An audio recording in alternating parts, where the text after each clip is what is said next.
L'un des grands fléaux dont décèdent les femmes aujourd'hui est le cancer du sein.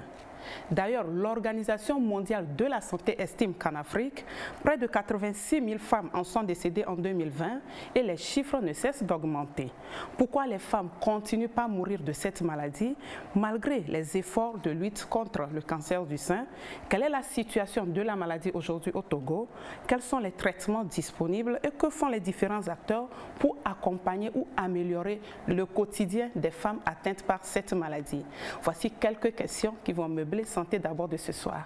Bonsoir mesdames et messieurs, merci d'être au rendez-vous. Nous sommes ensemble pour 1 heure.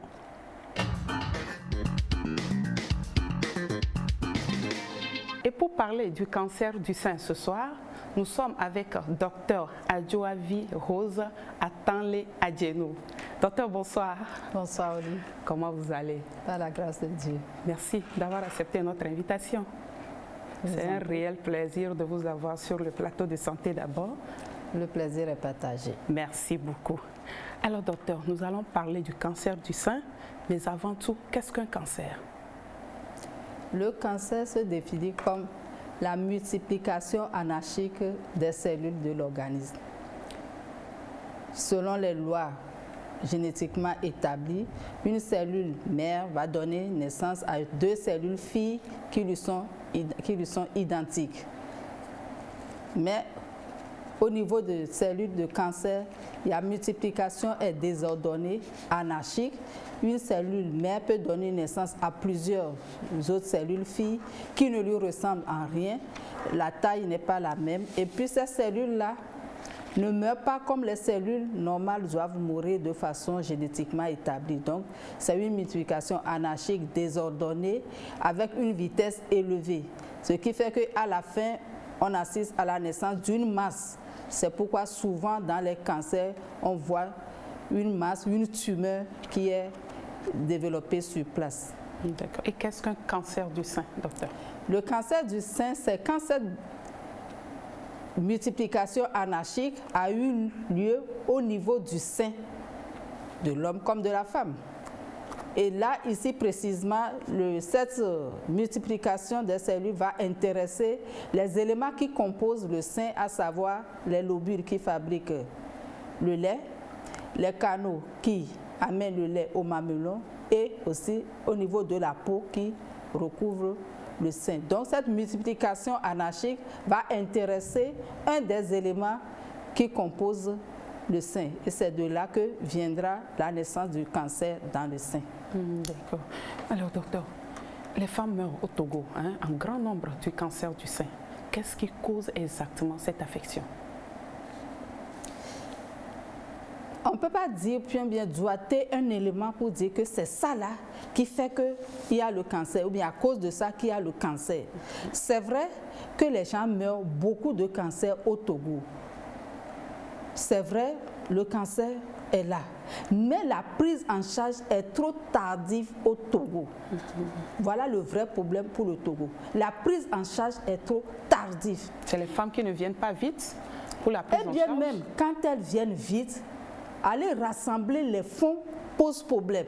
D'accord.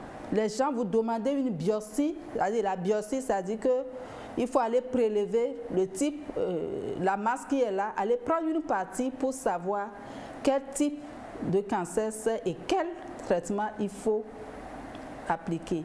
Mais comme la personne n'a pas les moyens qu'il faut sur ça, elle fait un pas en arrière, le temps de rassembler les fonds et tout, ça fait passer beaucoup de temps. Alors qu'en matière de cancer, le temps compte beaucoup. Donc si les gens meurent, au fait, c'est le manque de moyens qui est le vrai problème. C'est vrai aussi que le diagnostic, il y a beaucoup plus de cancer, mais c'est parce que, on le dit aussi chez nous, on vit un peu plus longtemps qu'avant, et puis il y a plus de moyens pour faire le diagnostic. Avant, dans nos villages, personne ne parlait de mammographie, rien. Mais maintenant, il y a la mammographie un peu partout que tu peux faire. Et donc, les diagnostics, les moyens de diagnostic sont plus répandus. Et puis, on fait beaucoup plus de diagnostic et les gens vivent beaucoup plus longtemps et on arrive à détecter le cancer à des âges avancés. Donc, il n'y a pas de cause comme ça, de cause. Il n'y a pas de cause. On incrimine des facteurs de risque. Justement, quels sont ces facteurs de risque, docteur? Et les facteurs de risque ne veut pas dire que dès que tu as ces facteurs-là, tu feras nécessairement la maladie. Non. Ça veut dire que quand tu as ces facteurs-là, tu peux faire la maladie. Quand tu as ces facteurs-là, attention, il vaut mieux surveiller tes seins. Quels sont ces facteurs liés à nous-mêmes? Le fait d'être femme fait qu'on est plus exposé à faire un cancer de sein. Une femme sur 8 fera un cancer de sein dans sa vie, alors qu'il faut prendre 100 hommes pour trouver un qui a fait un cancer de sein. Il y a l'âge. C'est un cancer qui arrive souvent après la ménopause. C'est vrai que 4,5% de cancers arrivent avant l'âge de 40 ans, mais le cancer du sein, c'est après la ménopause qu'on le voit. D'autres facteurs sont des facteurs de risque. Il y a l'obésité, le manque d'activité physique. Actuellement, on est même en train d'incriminer le diabète. Le fait d'être diabétique aussi est un facteur de risque. Et il y a d'autres facteurs qui sont liés à notre famille, à nos antécédents. À notre famille, par exemple, si tu as eu une mère qui a eu un cancer de sein, si tu as une tante paternelle qui a un cancer de sein, ça veut dire que, attention, toi aussi, tu peux avoir un cancer. C'est une histoire de famille. C'est une histoire de famille, de génétique. Ou bien toi-même, en tant que femme, tu as une fois eu à avoir un adénofibrome dans le sein. Donc, les autres facteurs, les autres facteurs de risque, il y a ce que nous mangeons nous-mêmes. L'alimentation. L'alimentation. Consommer beaucoup de graisse n'est pas bon pour la santé, surtout pour le cœur et les vaisseaux, mais pour ça aussi, ça peut faire le lit du cancer. Manger beaucoup de graisse, ça veut dire quoi? Vous voulez manger, il y a la graisse de la viande. La graisse de la viande, surtout quand vous prenez la peau, même si c'est le poulet, la peau, en dessous de la peau, il y a beaucoup de graisse. Nous l'appelons la graisse sous-cutanée. Il y a beaucoup de graisse. Et certains aiment manger la peau des animaux. Donc ça, ils consomment indirectement beaucoup de graisse sans le savoir. Et nous-mêmes, dans nos traditions culinaires, nous ajoutons beaucoup de graisse. Quand je prépare la sauce de gombo, j'ajoute beaucoup de graisse. À des mets, j'ajoute beaucoup de graisse et beaucoup d'huile. Et d'autres aiment vraiment que ce soit de l'huile assez abondante. Mais ça, ce sont des éléments qui sont nuisibles pour notre santé. Il y a aussi la consommation d'alcool. Dirait-on, les femmes ne consomment pas d'alcool, mais il y en a qui en consomment. Et donc, ça aussi, ce sont des facteurs de risque. D'accord. Le cancer du sein est un réel problème de santé chez nous au Togo. Quelle est l'incidence de la maladie et quelles sont les actions menées par l'État et ses partenaires pour venir à bout de la maladie? Docteur Solange Adani-Ife apporte quelques éléments de réponse. Le cancer du sein est le premier cancer chez la femme au Togo en termes de fréquence, avec environ 1000 cas diagnostiqués chaque année. C'est le premier cancer de façon globale, lorsqu'on prend aussi bien les hommes que les femmes. Et le cancer du sein est également le cancer le plus mortel dans notre pays, puisque chaque année, la moitié des patients qui sont diagnostiqués en meurent. C'est le cancer le plus fréquent dans notre pays en termes d'incidence et c'est le cancer le plus mortel dans notre pays. Et c'est une bonne raison pour qu'on en parle. Il y a une augmentation des chiffres en pratique clinique puisque nous voyons de plus en plus de patients avec des cancers du sein. Et si on tient compte des chiffres, des statistiques, en 2018, nous avions moins de cas. En 2020, les cas ont augmenté. Et certainement, si on publie les données de 2022, nous aurons aussi une augmentation des cas. Vous savez, pendant longtemps, les maladies infectieuses ont été les principaux problèmes de santé publique dans nos pays. Et actuellement, nous assistons à l'émergence des maladies non transmissibles, dont les cancers. Et il faut dire que nos autorités ont pris la pleine mesure des nouvelles priorités en matière de santé publique. Le ministère de la Santé a fait élaborer par les acteurs principaux de la lutte contre le cancer un plan cancer qui va permettre de mettre en œuvre un certain nombre d'activités en matière de sensibilisation de la population, en matière de promotion de la recherche sur les cancers, en matière d'amélioration de la prise en charge des soins, de la mobilisation des ressources pour lutter contre la maladie. Et ce plan, si plaît à Dieu, va être mis en œuvre à partir de l'année prochaine sur une période de 5 ans. Donc nous attendons vivement que les efforts mis en place pour l'élaboration de ce plan puissent être vraiment concrétisés pour que la population sente qu'il y a des efforts qui sont faits par l'État. La lutte contre le cancer est, je dirais, vaste et les actions se font, mais elles ne sont pas encore visibles.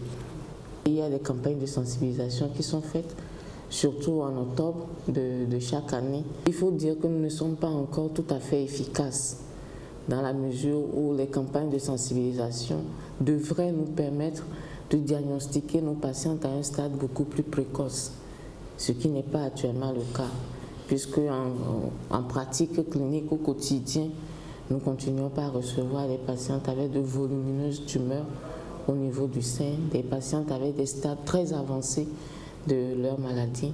On encourage les associations, la société civile et tout le monde à toujours œuvrer dans ce sens-là, à parler, à expliquer, à parler, à reparler du cancer du sein pour que nous arrivions à l'objectif de détecter précocement nos malades de façon à améliorer la survie. Parce qu'en réalité, c'est ça. Plus on vous détecte la maladie à un stade précoce, et plus vous avez la possibilité de pouvoir profiter des traitements, et plus vos chances de guérison sont importantes.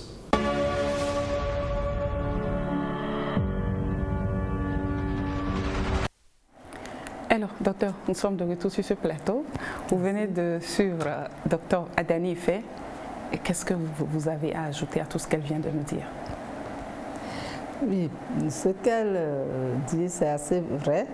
Mais ce que j'aimerais ajouter, il faut venir à l'hôpital. Il faut venir à l'hôpital. Ce n'est pas parce que tu viens à l'hôpital qu'on coupe le sein. C'est parce que tu es venu tard à l'hôpital. C'est parce que la maladie a évolué longtemps avant que tu ne viennes à l'hôpital. C'est pourquoi on a fini par couper le sein. Et le cancer n'est pas une maladie de la honte. Ce n'est pas toi qui es parti chercher la maladie quelque part ou bien tu as fait quelque chose et tu as cette maladie. C'est une fatalité, c'est une maladie qui est tombée sur toi. Pourquoi toi? Personne ne sait. Mais ce que tu peux faire toi-même maintenant, c'est de te lever, de se rendre à l'hôpital et de prendre ce traitement à bras le corps. Donc vraiment, ne restez pas à la maison. N'incriminez pas l'hôpital que c'est lui qui a enlevé le sein, mais il faut aller très tôt pour se faire dépister. D'accord, docteur. Alors, docteur, comment savoir qu'on a un cancer du sein? Quels en sont les symptômes? J'aimerais insister sur le fait que, au départ, quand vous avez un cancer dans le sein ne fait pas mal. Parce que les gens insistent qu'ils attendent que ça fasse mal. Comme ça ne fait pas mal, donc ce n'est pas quelque chose de grave. Non. Quand vous avez le cancer du sein, au départ, ça ne fait pas mal. Maintenant, quels sont les signes qui vont vous alerter que, tiens, ça peut être un cancer du sein? Vous pouvez avoir une boule dans le sein. Une boule dans le sein, la taille de la boule peut être variable. Ça peut être un grain de mil, un grain de maïs, un grain de... Ça évolue au fil du temps? Ça évolue au fil du temps, au fil des années. J'ai dit, j'avais dit au départ que c'est une multiplication anarchique qui évolue tous les jours. Donc, à l'heure ou à l'instant T où vous avez palpé le sein et vous avez découvert cette masse-là, ne pensez pas que c'est aujourd'hui, là, le jour-là, que c'est arrivé. Ne pensez pas que c'est le jour-là que le cancer a commencé par évoluer dans votre corps. Au moment où vos doigts ont pu trouver cette masse-là, ça veut dire que la maladie a au moins fait 10 à 15 ans dans votre corps avant que vos doigts ne le touchent aujourd'hui, ne la touchent aujourd'hui. Donc, À l'instant où vous avez cette boule-là, il faut vous lever. Les autres signes qui peuvent alerter, c'est que vous voyez une déformation au niveau du sein même. Soit c'est un des seins qui devient beaucoup plus volumineux que l'autre, soit vous avez un creux qui arrive dans le sein, ou bien vous avez une partie de la peau, c'est bien noté dans la première image que vous avez fait évoluer, vous voyez la peau qui devient épaisse, comme une peau d'orange. Donc cette peau d'orange épaisse avec des pores qui se font très bien voir. Ou bien vous avez au niveau du mamelon, quand vous pressez le mamelon, un écoulement de sang. Ou bien un écoulement qui n'est ni de lait, ni de l'eau limpide, mais une collection liquidien chocolaté jaunâtre. Ça doit attirer votre attention. Et j'insiste aussi sur le fait qu'au niveau du mamelon, vous pouvez avoir des desquamations ou bien des petites plaies qui arrivent. D'aucuns disent, oh, ce sont des mycoses.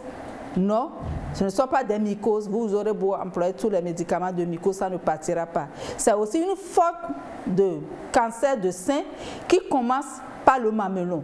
Vous avez rien que cette desquamation, mais au fait, c'est un cancer qui est derrière.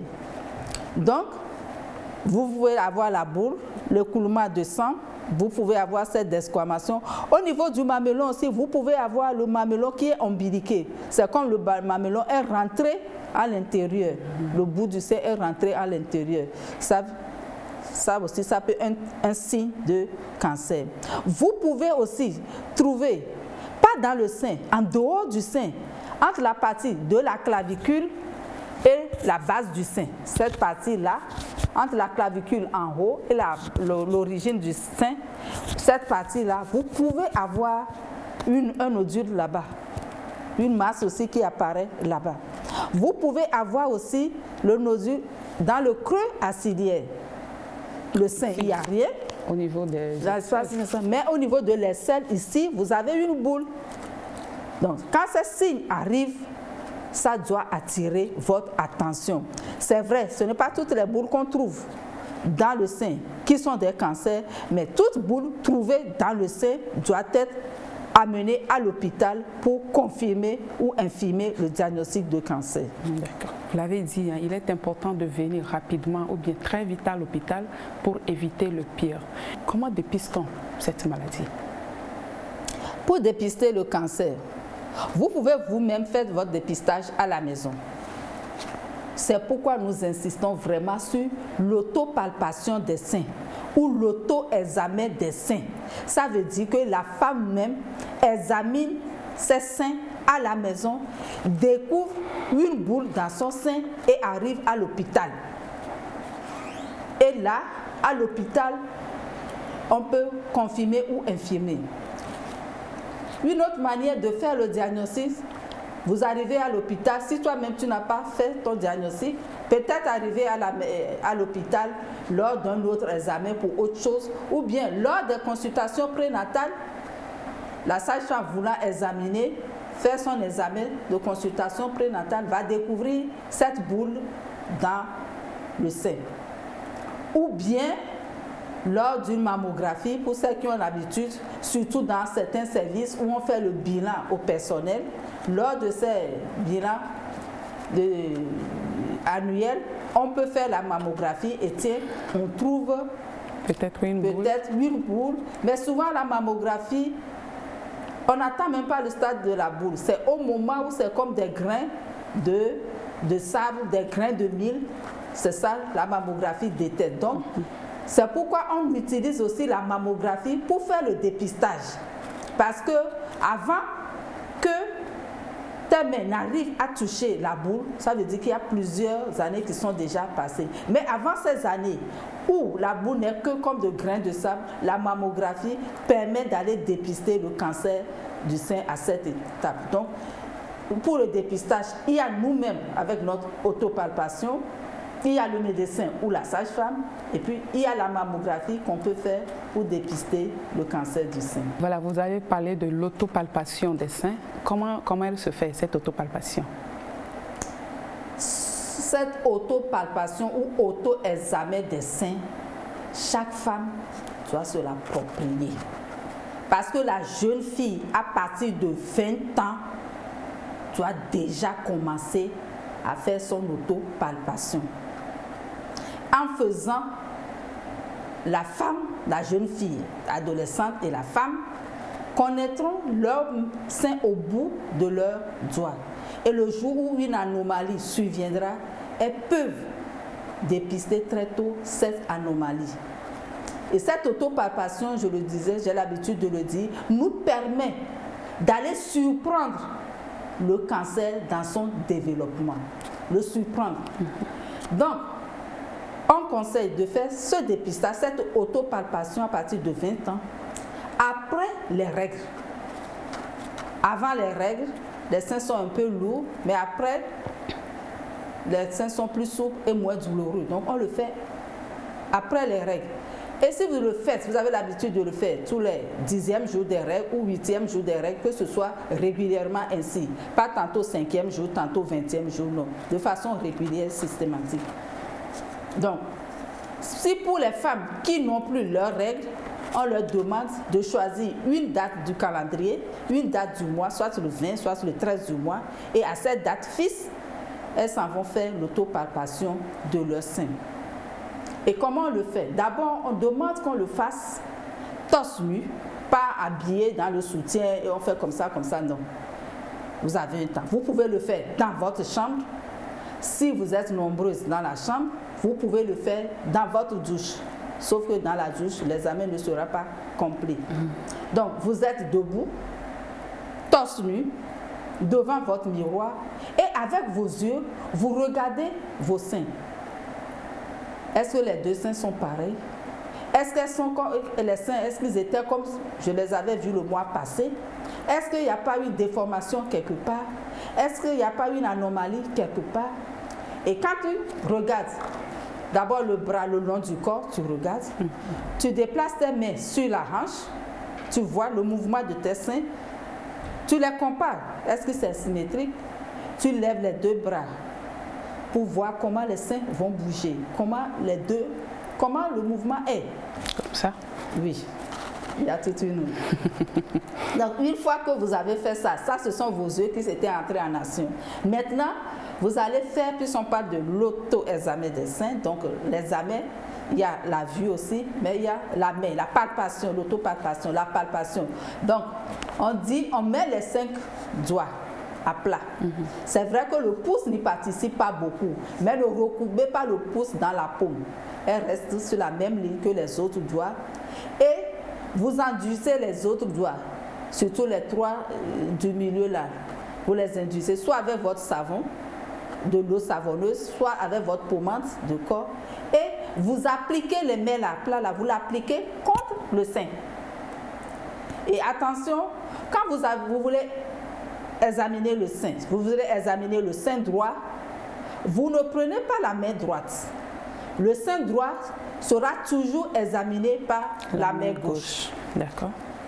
Et vice-versa, le sein gauche ne sera jamais examiné par la main gauche, mais sera toujours examiné par la main droite. Et donc, la main du sein que vous êtes en train d'examiner va dire, ok, je suis d'accord qu'on m'examine, et elle se soulève, elle se met derrière la tête, ou on soulève carrément. Comme ça, l'autre main peut facilement faire le tour. Et en faisant le tour, des fois on demande de partager le sein en 4 parties, et quadrant par quadrant, vous allez. Mais vous pouvez aussi commencer par la base du sein, tout en faisant des mouvements de roulement. Vous appliquez les doigts là sur le sein, vous appliquez le sein contre la poitrine et vous faites des mouvements de roulement, de glissement, tout en faisant le tour du sein et tout en vous rapprochant du mamelon.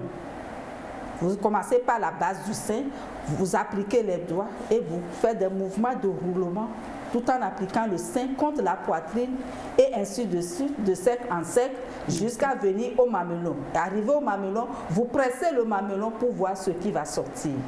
Et quand vous finissez le sein, J'ai dit tantôt, il y a l'espace entre le sein et la clavicule, le haut du sein que vous devez palper. Et puis il y a les selles, le creux axillaire que vous devez toujours palper. Et quand vous finissez un sein, vous allez sur l'autre sein et vous le faites. Ça, vous êtes debout. Quand vous êtes dans votre chambre, vous pouvez maintenant vous étaler sur le lit ou sur la nasse.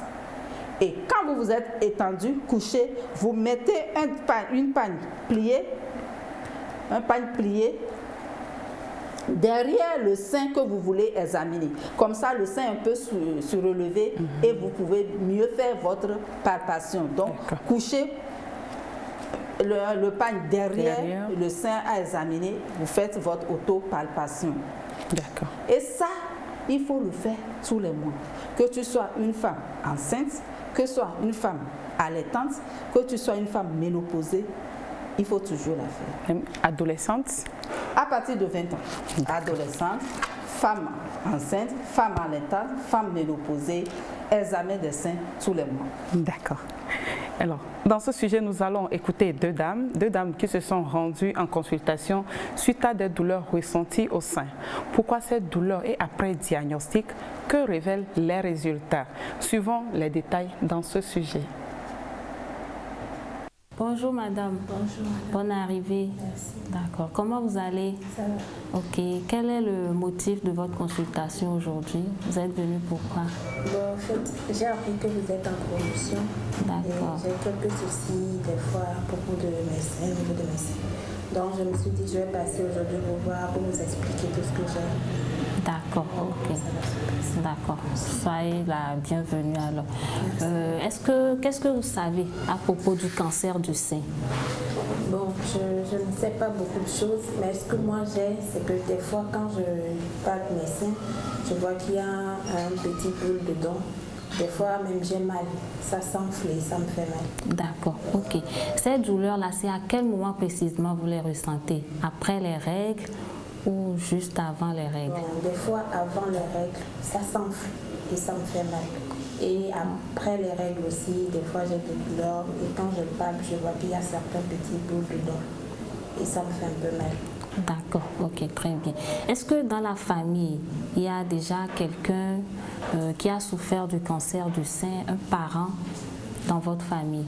Bon, pas ce que je sache quand même, je ne sais pas trop, mais je n'ai jamais entendu parler quand même. D'accord, ok. Bon, déjà aujourd'hui, on va vous parler du cancer du sein, ce que c'est réellement.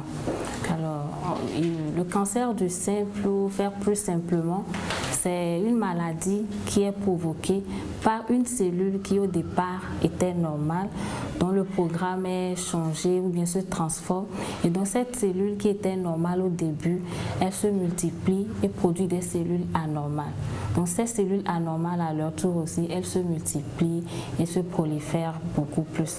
Voilà un peu le cancer du sein, ce que c'est. Maintenant aujourd'hui que vous êtes venus, on va vous apprendre comment vous pouvez faire la palpation vous-même. Voilà. Mais de préférence, nous conseillons à toutes les femmes de s'auto-examiner, de faire l'autopalpation juste après les règles. Voilà, parce qu'avant les règles ou pendant les règles, il y a une forte imprégnation hormonale, ce qui fait qu'au niveau du sein, il y a beaucoup de femmes qui ressentent des mastodynies ou une fausse impression de nodules. Voilà, ce qui fait que c'est mieux de s'auto-palper juste après les règles pour ne pas poser un mauvais diagnostic.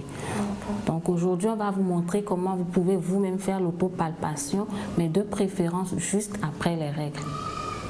Il s'agit d'une patiente, une jeune patiente de 28 ans qu'on a reçue.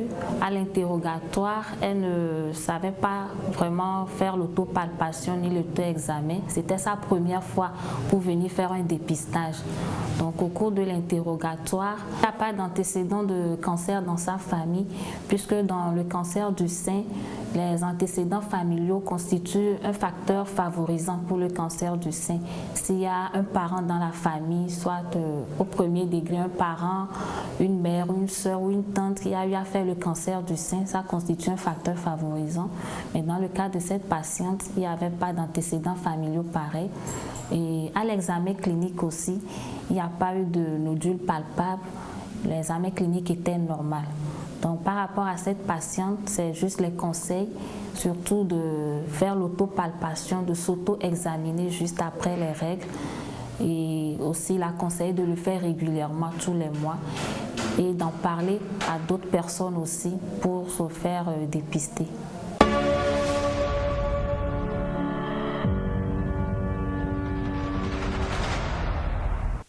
J'ai 22 ans et dernièrement j'ai touché moi-même mes seins et j'ai vu qu'il y a une petite boule. J'ai commencé par palper et souvent quand je me douche, je vois qu'il y a un liquide qui sort et je suis venue consulter aujourd'hui. On m'a demandé des analyses. Après le dépistage, j'ai fait l'échographie mammaire. D'après l'analyse, le médecin m'a diagnostiqué le cancer du sein. Il m'a dit que je serai prise en charge, qu'à 100%, ils peuvent me traiter le cancer puisque je suis venue tôt. Si c'est que j'avais attendu encore un peu plus, ça n'allait pas réussir. Donc il m'a rassurée et bon, on va voir ce que ça va donner.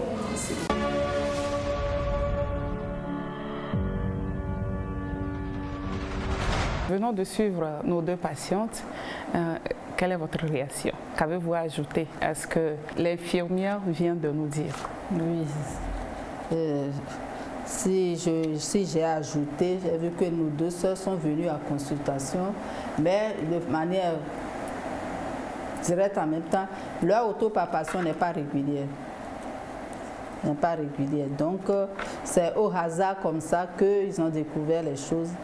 Et ils sont partis, ou bien à la suite des douleurs, ils sont partis. Mais je l'ai dit tantôt, le cancer du sein au départ ne fait pas mal. Donc n'attendez pas des douleurs avant de consulter. Quand on a des douleurs, ça veut dire que c'est déjà à un stade avancé? Oui, quand au niveau du cancer, vous avez vraiment des douleurs, ça veut dire que c'est avancé. D'accord. Et puis, elle se lavant, elle touche. Donc, dès que tu as touché, dès que tu finis la douche, là, il faut se rendre à l'hôpital. Je crois que c'est ce qu'elles ont fait. Maintenant, le dépistage, l'autopalpation, on insiste là-dessus, que toutes les femmes se l'approprient. Et dès qu'on trouve quelque chose dans le sein, il faut aller consulter. On ne peut pas rester à la maison pour faire le diagnostic de son cancer. Non. Mais toute chose que vous trouverez à la maison, il faut se rendre à l'hôpital. Pour confirmation, pour savoir exactement ce que c'est. D'accord. Alors docteur, nous avons vu que nos deux sujets sont des sujets jeunes, elles sont assez jeunes. Qui peut souffrir du cancer? Bon, pour résumer, disons qu'il n'y a pas d'âge exclu. Il n'y a pas d'âge exclu. Seulement, c'est plus fréquent à certains âges. C'est plus fréquent après la ménopause. C'est le cancer de la femme ménopausée. Mais, selon les statistiques, dans 4,5%, on trouve ce cancer-là chez les jeunes. On en a même de moins de 30 ans qui ont développé ce cancer. Donc, toute femme peut être sujette à ce cancer. On en a même raconté des cas des jeunes filles de 9 ans qui ont développé ce cancer. Donc, ça veut dire que nous tous, une fois que tu es femme, tu dois être averti que ce cancer, il faut faire attention. C'est pourquoi toute femme, c'est-à-dire que déjà dans les facteurs de risque, le fait qu'on soit femme est un facteur qui nous expose à ce cancer. Donc, il faut faire attention et surveiller ses seins. D'accord. Aujourd'hui, la sensibilisation sur le cancer du sein, elle est assez fréquente dans les marchés, dans les églises. Et ça se passe tous les mois, tout le temps, surtout en octobre, le mois d'octobre rose, le mois dans lequel nous sommes. Mais les chiffres, le nombre de femmes atteintes de cancer ne cesse d'augmenter tous les jours, docteur. Comment peut-on comprendre cela? Bon, c'est simple. Ça augmente parce qu'on en parle tout le temps. Les gens arrivent à faire leur auto-examen et donc découvrent leur cancer et arrivent à l'hôpital. Par rapport à certaines années où on ne disait rien. Et tantôt, on entend qu'une femme est décédée, mais personne ne sait jamais de quoi elle est décédée. Ou des fois, on dit que bon, c'est la cousine, enfin, la coépouse souvent qu'on incrimine, ou bien la tante qui a fait des fétiches, des gris-gris, et elle a eu quelque chose au sein. D'autres disent même que c'est l'envoûtement, ou bien qu'elle a donné mal le sein à l'enfant, c'est pourquoi il y a ça. Alors que c'est un cancer. Cette femme-là va décéder, on va l'enterrer, mais personne ne saura jamais que c'est un cancer. Mais au jour d'aujourd'hui, les moyens de diagnostic sont plus performants. Et les gens aussi arrivent plus à l'hôpital pour faire ce genre de dépistage. C'est normal que les chiffres augmentent. Et c'est normal aussi que les chiffres augmentent parce que nous vivons de plus en plus vieux maintenant. Ce n'est plus autant ancien où déjà les maladies nous emportaient, déjà 35 ans, 40 ans, c'est déjà trop vieux. Maintenant, quand quelqu'un atteint 50 ans, on dit oh, il n'est pas âgé. Mais à l'époque, 50 ans, c'est beaucoup. Donc, avec l'évolution et tout ça, on arrive à vivre à des âges un peu plus avancés et donc on découvre beaucoup plus de cancers. Maintenant, quand tu as dit qu'il y a un phénomène qui est arrivé et que le cancer est plus fréquent, je ne saurais le dire. C'est vrai que tout ce que nous trouvons sur nos marchés, on ne les examine pas pour savoir vraiment qu'est-ce qu'il y a un facteur cancérigène dans ce que nous importons, les pesticides que nous utilisons. Est-ce que c'est adapté à nos corps? Est-ce que ça là n'amène pas un facteur qui fait que le cancer évolue beaucoup plus chez nous? Tant qu'on n'a pas d'études fiables, les scientifiques ne peuvent pas avancer sur cette base. Là-dessus. Et d'accord. Vous aviez aussi parlé de mammographie, docteur. La mammographie, qu'est-ce que c'est exactement? La mammographie, simplement dit, c'est la radiographie des seins. D'accord. Par exemple, quand je casse un os, on va me faire la radio. Quand je tousse, on va me faire la radio sur la poitrine pour voir mes poumons. Quand j'ai quelque chose au sein, on me fait la mammographie sur le sein. Donc, ce n'est que la radiographie du sein. Seulement en matière de cancer du sein, une fois que la mammographie seule ne suffit pas, il faut compléter ça avec l'échographie des seins. Mais pour le dépistage, si tu n'as rien au sein et tu es venu juste pour le dépistage, la mammographie simple suffit. Mais à partir du moment où il y a eu quelque chose dans le sein, tu es venu, on fait la mammographie, mais on complète aussi avec l'échographie des seins pour être sûr que tout y est. D'accord. Et à quelle heure et à quel âge peut-on faire cette mammographie? Bon, la mammographie, ça, si vous avez quelque chose, si vous avez une fillette de 15 ans, 10 ans, qui a quelque chose au sein, qui est, des fois nous-mêmes en examinant, on sait que ça, ce n'est pas bien. Il nous faut une mammographie. Mais une jeune fille qui arrive, 15 ans, 16 ans, qui arrive, 13 ans, 14 ans, on ne va pas demander la mammographie. On demandera une échographie simple. Mais une femme, au-delà de la trentaine, quarantaine, qui vient avec quelque chose au sein, on demandera la mammographie, toujours complétée avec l'échographie. Et à partir de 50 ans, une femme doit faire au moins mammographie tous les 2 ans. D'accord. Merci beaucoup. Alors, docteur, le Togo est aujourd'hui doté d'un centre dédié au traitement de tout type de cancer, le Centre international de cancérologie de Lomé. C'est un joyau équipé d'appareils de dernière génération pour une prise en charge efficace des personnes atteintes du cancer chez nous. Découvrons ce centre dans ce dossier présenté par notre collègue Clarisse Atikle.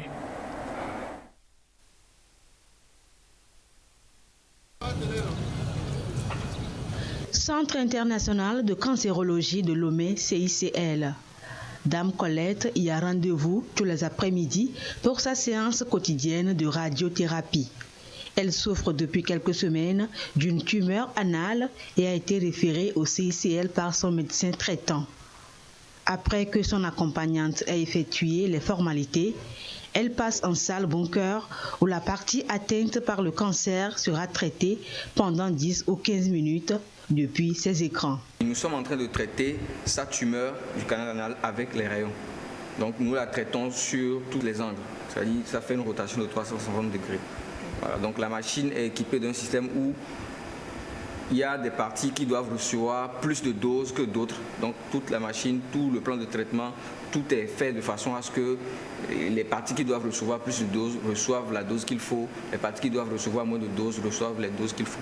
La radiothérapie fait en effet partie des traitements administrés au CICL pour venir à bout des cancers.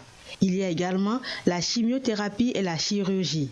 Tout dépendra du type de cancer et des résultats des examens d'anatomie pathologique. Voici la salle de la chimiothérapie.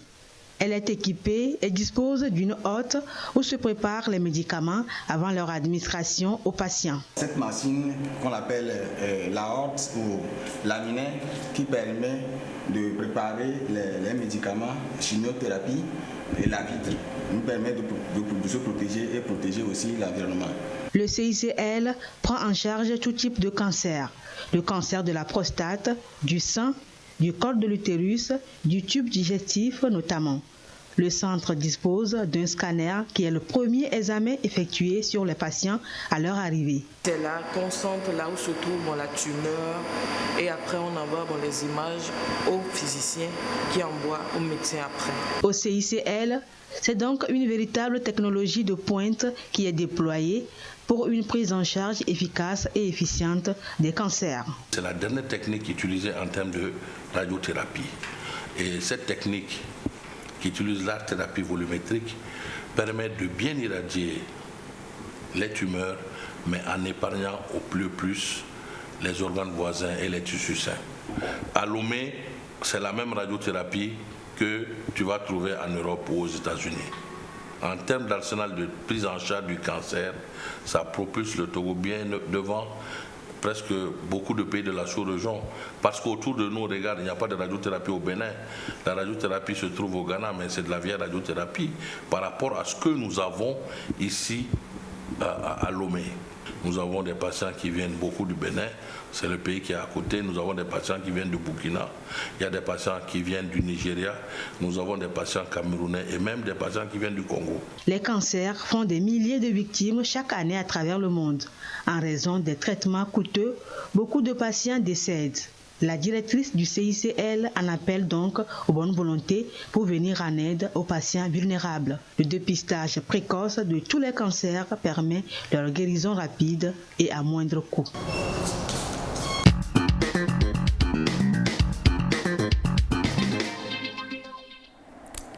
Voilà, docteur Adjenou, vous êtes la responsable du CICL. Et nous venons de voir, vous avez des machines, des appareils de dernière génération. Et nous, ce qu'on veut savoir ce soir, quels sont les traitements disponibles pour le cancer du sein aujourd'hui? Nous avons vu que vous prenez en charge tout type de cancer, mais nous voulons savoir typiquement par rapport au cancer du sein, quels sont les traitements disponibles aujourd'hui? Pour le cancer du sein, les traitements qui sont disponibles aujourd'hui, nous avons d'abord la chirurgie. La chirurgie, soit c'est pour aller enlever la boule qui est dans le sein, soit c'est pour aller enlever tout le sein. Une fois l'étape de chirurgie, on peut faire la chimiothérapie. Des fois, on fait la chimiothérapie avant la chirurgie. Ou des fois, on le fait après la chirurgie. Ça dépend de comment votre cancer se présente. Donc, la chimiothérapie, ça consiste à vous administrer les médicaments qu'il faut pour tuer les cellules de cancer qui sont parties dans votre organisme. On l'a dit tantôt, le cancer commence dans le sein, mais elle ne reste pas localisée dans le sein. Elle se multiplie. Elle passe partout dans l'organisme et elle va aller même se loger sur d'autres organes qui n'ont rien à voir avec le sein. Par exemple, elle va aller se loger dans le foie, dans les os, dans le cerveau, dans le poumon, alors que l'origine n'est que le sein. Donc, on vous donne la chimiothérapie pour aller tuer ces cellules-là qui sont parties dans l'organisme. Et ensuite, on fera la radiothérapie. La radiothérapie, c'est des irradiations, des rayons qu'on envoie dans le sein, sur le site où il y a eu le cancer, pour détruire les cellules de cancer qui sont encore dans le site. Et une fois que les cellules là sont tuées, il y a un autre type de traitement qu'on va vous donner pour entretenir votre guérison. Donc, au jour d'aujourd'hui, tous les types de traitements qu'il faut sont disposés à Lomé. Personne ne doit plus maintenant traverser une frontière, changer de langue, changer de monnaie, aller rester dans un hôtel, chez tel ami qu'on ne connaît jamais, chez tel parent qu'on n'a jamais visité. Personne, aucun Togolais, par la grâce de Dieu, ne fera plus ça. On voit, quand vous êtes au centre, on voit des centres de émigrants aller faire leur radiothérapie. On l'a dit, 5 à 10 minutes, c'est fini. Ils reprennent leurs émigrants et s'en vont. D'autres quittent le boulot, viennent faire leur séance de radiothérapie et retournent à leur travail.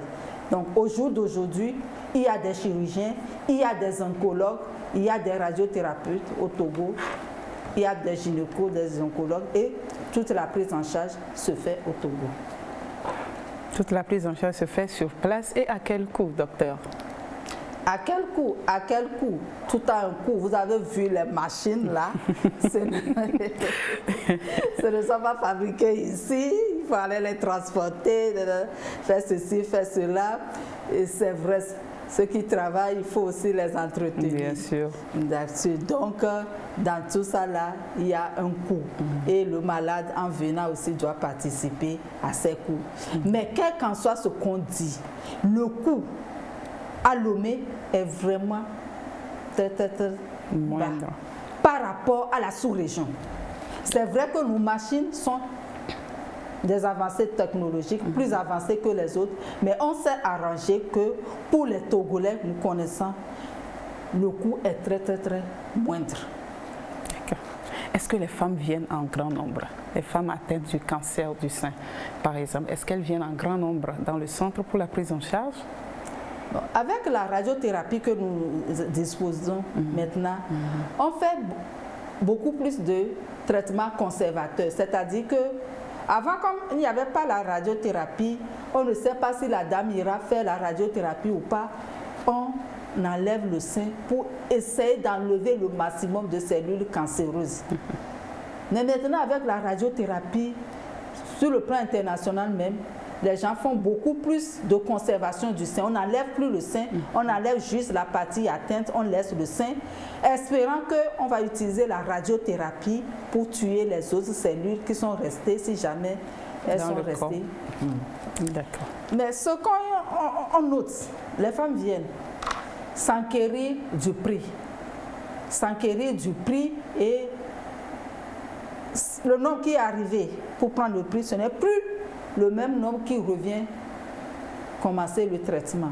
Ou bien même, il y a trop de délai avant qu'elle ne revienne entamer le traitement.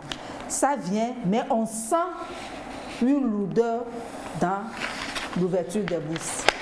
Pour que la femme arrive à payer le minimum qu'on demande, c'est très dur. Surtout pour celles qui ne sont pas assurées. C'est très dur. Voilà une bonne nouvelle. Donc, vous prenez en charge les personnes qui sont assurées. Vous prenez INAM. Nous sommes en pourparlers. Il y a certaines assurances qui envoient déjà leurs patients. Pour d'autres, nous sommes en discussion, en pourparlers pour que tout le monde arrive à se faire prendre en charge. D'accord. Voilà qui est intéressant. Alors, docteur, dites-nous, peut-on guérir complètement du cancer? Oui, on peut guérir à 100% du cancer. Je me rappelle le cas de cette femme, je crois qu'elle était juste venue pour autre chose. Et on a découvert qu'elle a fait un cancer. Et on a fait le traitement, elle avait les moyens, elle est arrivée en France et tout. Elle est guérie à 100%. Et maintenant, elle va au marché et quand elle veut acheter chez toi, au doigt, est-ce que tu as palpé ton sein? Moi, j'ai fait le mien, j'ai découvert des choses et maintenant, j'ai été guérie, je suis guérie. Toi aussi, il faut aller faire ça. Elle a pris sur elle-même de faire ça chaque fois quand elle se rend au marché. Ça veut dire que on peut guérir du cancer à 100%, mais à condition de le dépister très tôt et de le traiter très tôt. Et même quand on dépiste, toi-même tu n'as pas fait l'autopalpation, et c'est à l'hôpital qu'on a fait le dépistage et qu'on te demande de faire ci et ça, il vaut mieux le faire. Il y a certaines, lorsque vous dites que vous avez un cancer, il y a un refus, un déni de la maladie. Moi, jamais. Qu'est-ce que j'ai fait? Je n'ai offensé personne pour avoir cette maladie. Donc, elle refuse d'abord d'accepter le diagnostic. Ça fait perdre le temps. Parce que vous avez refusé d'accepter le diagnostic, mais le diagnostic est là. Et la maladie fait son cours. Évoluer plutôt. Maintenant, arrivé à un moment dépassé, elles arrivent quand même à l'hôpital. Et vous dites, ok, à ce stade-là, madame, il faut enlever le sein. Moi, je mourrai avec mes 2 seins, pas question. Et on va tirer sur ça jusqu'au moment où ils vont décider finalement, parce que quand vous n'enlevez pas ça, évolue, on l'a dit tantôt, la douleur, les désagréments que ça cause, finalement, elles arrivent, disent, ok, enlevez-moi le sein, mais c'est déjà trop tard, on ne peut plus même l'enlever. Donc, il faut arriver à faire le dépistage très tôt, arriver à accepter toutes les phases du traitement qu'on vous proposera. Le médecin n'est pas là pour vous faire du mal. Le médecin est là pour vous traiter, pour vous soigner. C'est vrai que parfois les méthodes que le docteur va vous proposer ne vous conviennent pas, mais peut-être c'est la seule façon qu'il faut pour vous sauver la vie. Donc, il faut se faire dépister très tôt et prendre en charge très tôt son cancer et on peut être guéri à 100% tout en gardant ses 2 seins. D'accord. Vous venez de le dire, on peut être guéri à 100% en gardant les 2 seins. Docteur, quand et qui consulter lorsqu'on remarque une boule dans le sein? Lorsqu'on remarque une boule dans le sein, ça dépend du lieu où vous vous trouvez. Dans tous les coins de Lomé, il n'y a pas de gynécologue. Mais je crois que dans tous les coins de Lomé reculés, il y a quand même des sages-femmes pour les accouchements. Les sages-femmes peuvent faire ça. Elles sont même habilitées à le faire. Mais partout où vous êtes, l'acteur médical qui est là, l'agent médical qui est là, dès que vous avez trouvé quelque chose, il faut aller vers cet agent médical. L'agent médical prendra sur lui de vous diriger, de vous envoyer là où vous devez aller. Même si c'est un homme qui est là, si c'est un homme qui est l'agent médical de votre contrée, de votre région, il faut y aller. Il vous dira ce qu'il faut faire par la suite. Et moi, j'ai l'habitude de dire, les médecins ne sont pas des dieux. Quand vous allez chez un médecin et ce qu'il vous dit ne vous convient pas, changez de médecin, allez chez un autre, jusqu'à ce que vous trouvez celui qui vous dit ce que votre cœur, ce qui est conforme à ce que vous-même vous sentez, vous vivez, ou bien comparer ce que les gens vont vous dire. Donc, tout agent de santé, on peut aller vers ces agents de santé, mais surtout les sages-femmes, surtout les médecins gynécologues. D'accord. L'association Espérance Vie Nouvelle est très engagée dans la lutte contre le cancer du sein. Quels sont ses objectifs et comment agit-elle sur le terrain? Nous allons écouter le responsable, M. Stéphane Awiti, dans ce sujet. Donc, je peux résumer. Notre association, d'abord, est créée. Association Espérance Vie Nouvelle a été créée le 11 mars 2006 au Togo et à cause d'une histoire qui nous a marqué. Et nous avons une sœur qui a souffert de ce cancer du sein à 27 ans. Et en ce moment, c'est ça qui a le déclic. Mais avant cette sœur, moi-même, j'ai été victime dans ma famille des cousines qui sont des sœurs à moi. 2 sœurs qui sont décédées pour la même année du cancer du sein. Et je pense que ça m'interpellait, mais je n'avais pas pu prendre aucune décision en ce temps. Mais la goutte d'eau, la goutte d'eau a fait déborder le vase, vous voyez. Donc c'est cet ami en question qui nous a permis de porter sur les fonds baptismaux. Bon, au départ, on s'est dit qu'on va faire la lutte contre le cancer du sein.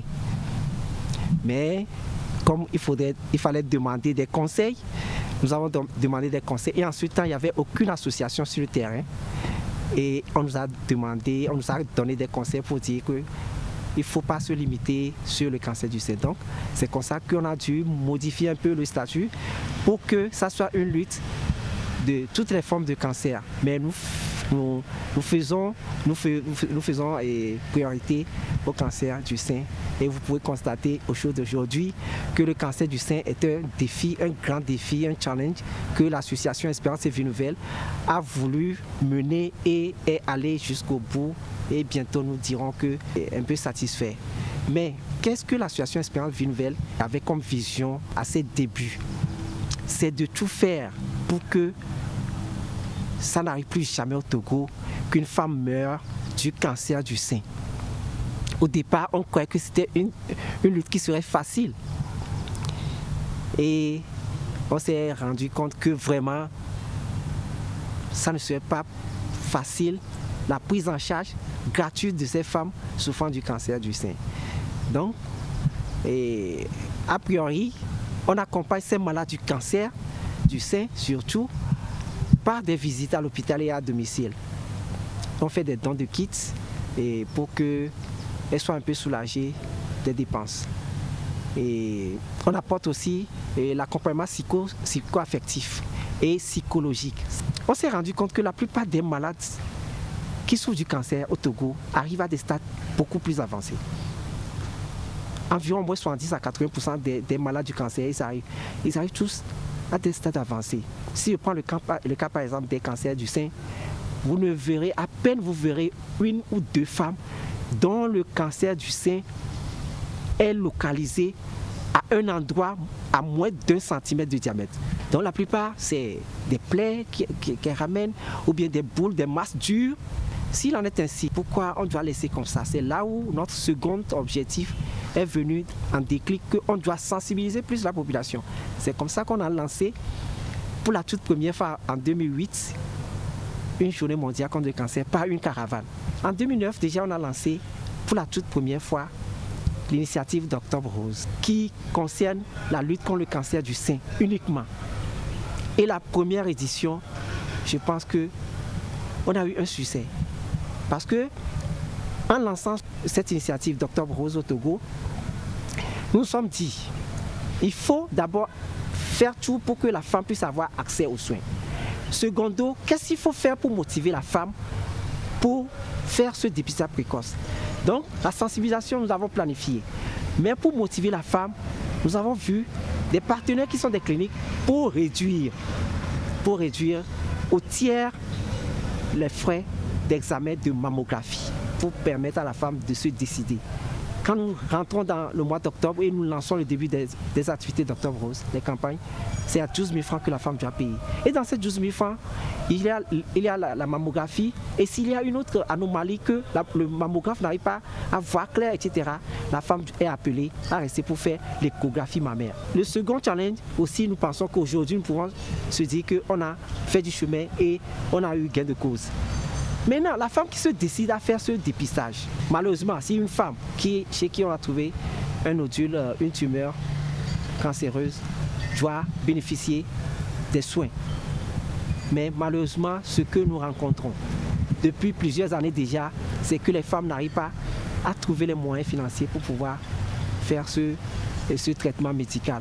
Et c'est triste, parfois nous voyons des femmes qui meurent à petit feu devant nous. Et nous avons fait des plaidoyers. L'association ne s'est pas arrêtée là. On a monté des dossiers envoyés à l'extérieur, on a eu gain de cause, où on a dépisté gratuitement. Le cancer n'arrive pas qu'aux autres. Nous tous, nous sommes exposés à ces cancers. Si notre cancer ne s'est pas encore déclenché, c'est par grâce de Dieu. Ça peut se déclencher à tout moment. C'est des cellules qui se rebellent à tout moment anarchiquement. Et quand ça n'arrive pas chez vous, vous pouvez vous dire que vous êtes en bonne santé. Mais les autres qui ont le cancer du sein, je pense que nous tous, nous pouvons faire quelque chose. Nous prions la population à faire quelque chose.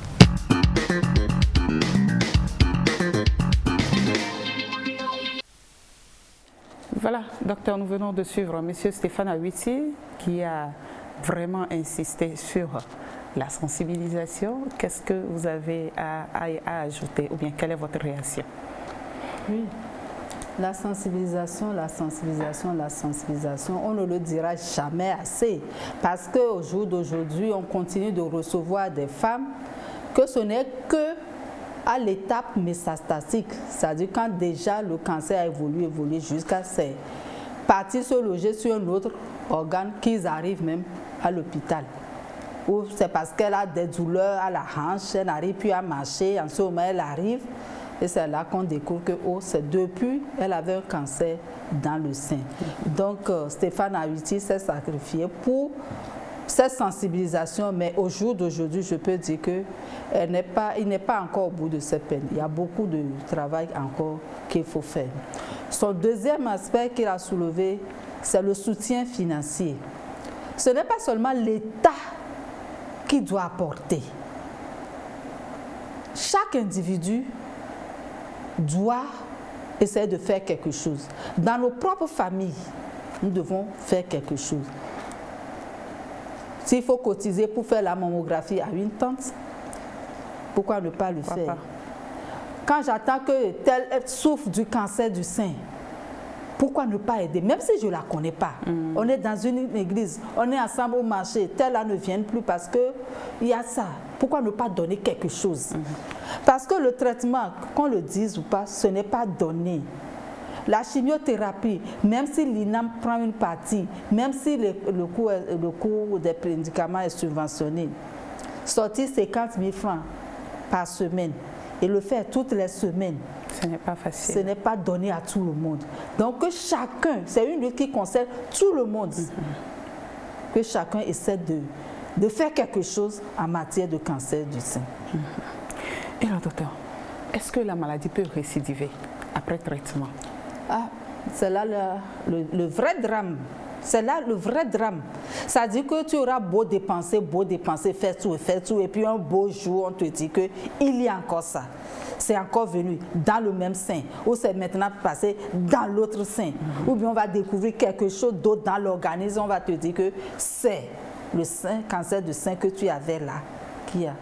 Et donc c'est pour éviter tout ça là qu'on fait la chimiothérapie, qu'on fait la radiothérapie. Et c'est pour ça qu'on insiste sur la surveillance après traitement. D'accord. C'est-à-dire que sur l'autopalpation aussi, ce n'est pas parce que tu as déjà eu la maladie, on t'a déjà traité que, ok, bye, autopalpation. Non, l'autopalpation demeure encore pour toi. C'est en faisant cette autopalpation, cet auto-examen que tu découvriras encore une autre boule dans le sein, ou bien que tu vas découvrir même la boule dans l'autre sein. Même si on t'a enlevé déjà une sein, la partie où on a enlevé le sein, il faut aussi repalper chaque mois. Et le sein qui est resté aussi, l'examiner. Ça peut récidiver. D'accord. Alors, est-ce qu'on peut prévenir quand même ce cancer du sein? Prévenir le cancer du sein, je l'ai dit dès le départ, il n'y a pas un objet X qu'on peut doiter, qu'on va dire qu'en enlevant ça, en faisant ça, tu ne vas plus l'avoir. On a des facteurs de risque. Donc, s'il faut prévenir, on ne peut que agir sur ces facteurs de risque. D'accord. Autre prévention qu'on peut encore, c'est de faire le dépistage. Bon, le dépistage, tu vas finir par découvrir le cancer, mais au moins, tu le surprends dans son développement, tu le détectes très tôt et ça facilite le traitement. Mais ce qu'on peut ajouter pour vous dire qu'on fait de la prévention, c'est essayer de manger moins de graisse, d'éviter la sédentarité, faire le sport d'une manière ou d'une autre. C'est bien que le gouvernement a institué une journée pour ça, c'est bien. Mais nous-mêmes, quand nous quittons nos étalages le soir, essayons de marcher 30 minutes avant de prendre le Zémidjan ou bien la voiture. Essayons quand même aussi l'autopalpation, c'est très important. Oui, l'autopalpation du sein. Chaque mois, il n'y a pas un moment où vous êtes exempté de faire cette analyse. Vous êtes obligé tous les mois. Et ce qu'on peut encore dire, en voyant ta soeur, tu peux dire, est-ce que tu as déjà fait ton autopalpation de ce mois? Lui aussi, est-ce que toi tu en as déjà fait? Ça peut être un moyen de salutation, juste pour réveiller l'autre. Pourquoi ne pas le faire? Alors, le cancer du sein, nous avons écouté Dr Adjenou, c'est un sérieux problème de santé publique, mais qui se guérit aujourd'hui au Togo à condition de se rendre vite à l'hôpital pour une prise en charge précoce et efficace. C'est le seul moyen d'éviter le pire. C'est cet important appel que nous lance Dr Solange Adani-Tifé. Écoutons-la. Notre quotidien est caractérisé par des femmes qui ont peur. elles ont peur de la maladie elle-même. Aujourd'hui, les gens doivent comprendre que le cancer est une maladie comme les autres. Il n'y a pas de honte à avoir un cancer. La peur de la maladie cause beaucoup de dégâts. Parce que par peur, les gens ne viennent pas à l'hôpital quand elles font l'autopalpation du sein. Elles trouvent effectivement la boule, comme cela devrait être, mais elles restent à la maison. Elles ne viennent pas à l'hôpital pour bénéficier des soins qui doivent être accomplis à ce stade de la maladie. Elles ont peur de la maladie elles-mêmes. Parce que dès qu'on parle de cancer, les gens voient derrière la mort. Aujourd'hui, le cancer est une maladie qui se soigne. C'est pour ça que nous sommes là. Il y a des malades qui s'en sortent. Et cela devrait servir à tout le monde. Quand vous arrivez à un stade avancé, vous gâchez vos chances de sortir vivante de la maladie. La peur des traitements. La chimiothérapie ne tue pas. La chimiothérapie, lorsqu'elle est faite par les gens qui en ont la compétence, ça ne tue pas. Nos patientes ont peur de venir faire la chimiothérapie. Elles ont peur des effets secondaires. Parce qu'il y a quelques années, c'était des médicaments qui étaient manipulés, peut-être par des gens qui n'en avaient pas vraiment la compétence. Et donc, du coup, il y a eu peut-être des effets secondaires importants et il s'est resté dans la mémoire des gens. Donc, il y a la peur de la maladie, la peur des traitements, la peur de subir l'ablation du sein. Quand vous allez venir à l'hôpital, on va vous couper le sein. C'est ce que les femmes disent. Elles préfèrent rester chez elles et partir avec leurs deux seins, au risque de sacrifier leur vie tout entière. Les traitements en oncologie sont là pour vous aider et pas pour leur faire du mal. Le but d'un médecin, c'est d'apporter du bien à son malade. Nous ne pouvons pas faire des traitements pour nuire aux malades. Il faut que les malades le comprennent. Chaque fois que vous avez une boule dans votre sein et que vous ne venez pas vite à l'hôpital, la maladie avance. Chaque jour, la maladie avance. C'est un jour de gagné pour la maladie, un jour de perdu pour vous. J'exhorte véritablement toutes les femmes qui m'écoutent à prendre sur elles. D'abord, à autopalper leur sein. Systématiquement, le dépistage. C'est la seule façon de trouver la maladie vite. Et une fois qu'on a trouvé le nodule, ne pas attendre. Aujourd'hui, on a beaucoup de thérapeutiques qu'on n'avait pas avant, il y a quelques années. Les choses se sont améliorées en matière de disponibilité des traitements. Et nous espérons que nous arriverons à un accès beaucoup plus facile aux soins dans les années à venir. Mes sœurs, mes mamans, venez à l'hôpital. Ne restez pas chez vous. La peur tue.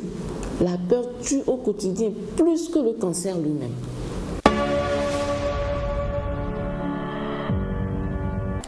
Voilà, docteur, nous avons écouté le cri d'appel de docteur Solange Adani-Fer. Qu'avez-vous à ajouter et quel est votre dernier message à l'endroit de la population qui nous regarde ce soir? La peur tue. Venez à l'hôpital. Mais la peur provient aussi du manque de moyens financiers. Donc, si vraiment on peut faire quelque chose, vraiment pour la lutte contre ce cancer du sein, il faut qu'on nous donne un soutien financier. Et ce soutien financier, nous lançons un appel à tout un chacun d'entre nous. Il faut un soutien financier. Il faut qu'on arrive à un moment donné, ok, si j'ai la maladie, je tape à cette porte. Si j'ai cette maladie, l'État est là pour moi. Il faut qu'on arrive à le dire. La peur, ce n'est pas seulement pour la maladie, c'est pour le manque de moyens. Et pour conclure ce que je dis, celles qui sont déjà atteintes de cette maladie, courage. Ne pensez pas que Dieu vous a abandonné. Acceptez la maladie. C'est difficile de le dire, mais dépassez cette étape de pourquoi moi. C'est arrivé, vous n'avez rien à changer. Acceptez-la. Prenez la vie de bon côté. mangez bien, faites vos activités normalement. Il faut vous distraire, ne restez pas croître, évitez le stress maintenant. Et à nous autres qui sont dans la tour, soutenons-les. Soutenons-les. Et nous-mêmes, faisons notre auto-examen des seins tous les mois. Et à l'endroit de l'État, de nos autorités supérieures, soutenez-nous par tous les moyens afin que cette prise en charge-là soit légère pour la population. Merci beaucoup, docteur. Le message, il est assez fort et la population vous a bien écouté et chacun fera sa part. Voilà, mesdames et messieurs, c'est fini pour Santé d'abord de ce soir. Je rappelle que nous étions avec docteur Rose Adjoavi Atanle Adjenou. Elle est gynécologue. On se revoit la semaine prochaine, toujours pour un nouveau sujet santé. Portez-vous bien. Au revoir. Merci, madame.